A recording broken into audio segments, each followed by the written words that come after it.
Assalamualaikum warahmatullahi wabarakatuh. Saya Nugrah Mutik Moro, NIM F1E119076. Pada video kali ini saya akan membahas tentang konsep ISCM. Perkembangan teknologi dan internet tidak dapat dipungkiri telah mengubah cara bekerja perusahaan serta membuka kesempatan baru untuk memperoleh kemampuan bersaing.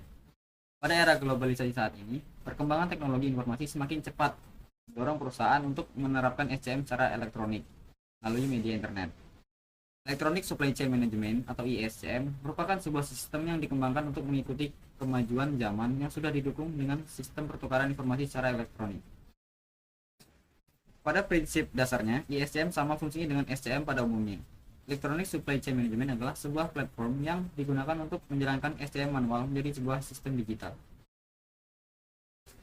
Berikut beberapa faktor yang melahirkan ISCM. Yang pertama itu adalah kebutuhan untuk mengurangi biaya dan juga mengembangkan proses bisnis melalui ekspansi alat-alat manajemen dan dalam organisasi. Yang kedua, mulai masuknya komputerisasi dan digitalisasi dari fungsi-fungsi internal organisasi. Kemudian yang ketiga, kebutuhan akan keefisienan dan kemampuan perusahaan untuk bergerak cepat menanggapi permintaan pelanggan yang terus tumbuh. Yang keempat, usaha untuk mengoptimalkan organisasi dengan mempunyai tingkat inventory yang rendah, baik saat manufaktur maupun pengiriman. Kemudian yang kelima, kecenderungan untuk melakukan outscoring terhadap beberapa fungsi operasional yang bukan merupakan bisnis inti perusahaan kepada perusahaan lain yang mempunyai spesialisasi di fungsi tersebut.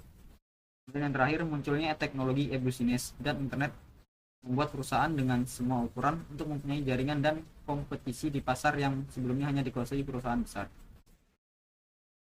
Kemudian selanjutnya ada 3 aliran dalam ISCM. Yang pertama itu ada aliran produk secara fisik. Kemudian yang kedua ada aliran uang sebagai bukti pembayaran. Kemudian yang ketiga ada aliran informasi yang berkaitan dengan aktivitas jual beli. Selanjutnya aspek pengembangan ISCM. Yang pertama itu ada consumer management. Tugas utama mengelola hubungan perusahaan dengan konsumen dan calon konsumen. Bagi konsumen baru biasanya disediakan fasilitas pendaftaran yang cepat dan mudah. Kemudian yang kedua ada katalog manajemen.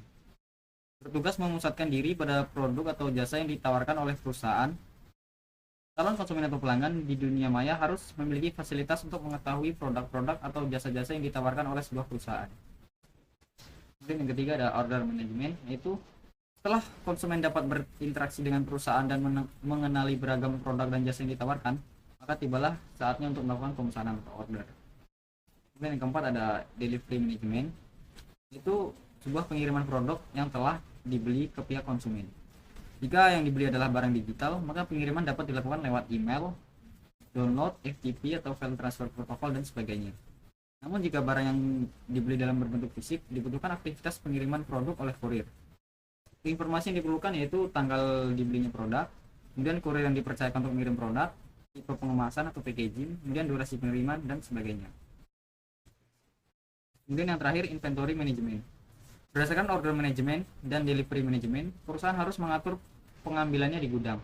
Inventory management harus dibangun sedemikian rupa sehingga dapat membantu perusahaan dalam proses pemenuhan target kontrak jual beli yang telah dibuat.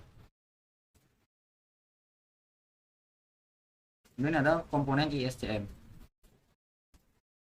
Yang pertama itu supply chain replacement. Proses yang berkaitan dengan cara para pemasok saling bekerjasama untuk menyediakan produk-produk atau bahan-bahan yang dibutuhkan oleh perusahaan sehingga memenuhi target permintaan dan service level yang dirancang. Kemudian yang kedua ada collaborative planning. Proses yang fokus pada aktivitas perencanaan yang berkaitan dengan operasi, produksi, inventory, dan distribusi sehingga keseluruhan pihak dalam rantai pasok tahu objektifnya masing-masing. Kemudian yang ketiga ada collaborative product development. Proses yang berkaitan dengan aktivitas penciptaan produk atau jasa yang membutuhkan kerjasama antara berbagai mitra bisnis untuk mencapai demand atau mencari pasar baru. Kemudian yang keempat ada e-procurement. Proses pengadaan yang telah menerapkan teknologi internet dan prinsip-prinsip dari e-business dengan sungguh-sungguh. Kemudian yang terakhir ada e-logistik. Sama dengan e-procurement, hanya saja proses ini berkaitan dengan aktivitas manajemen pergudangan dan transportasi.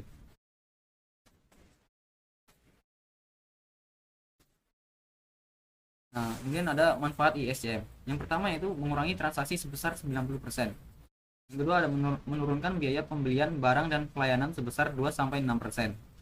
Dan yang ketiga ada membantu mengurangi biaya dan memperbaiki performance dan memperkuat kebijakan procurement dalam desain produk dan SCM. Dan yang keempat ada melalui perbaikan kualitas informasi, kemudahan akses dan waktu yang real time. ISCM membantu dalam membuat supply chain menjadi lebih transparan bagi semua pihak dalam aliran rantai supply tersebut. Manfaat dari ISCM mampu menaikkan daya saing dari suatu perusahaan, tetapi persaingan sekarang bukan lagi di antara perusahaan tetapi antara rantai pasokan. Oleh karena itu, pengintegrasian dari rantai aliran pasok haruslah menyeluruh mulai dari hulu hingga hilir sampai konsumen. Mungkin itu saja yang bisa saya sampaikan. Kurang lebihnya saya mohon maaf. Saya akhiri. Assalamualaikum warahmatullahi wabarakatuh.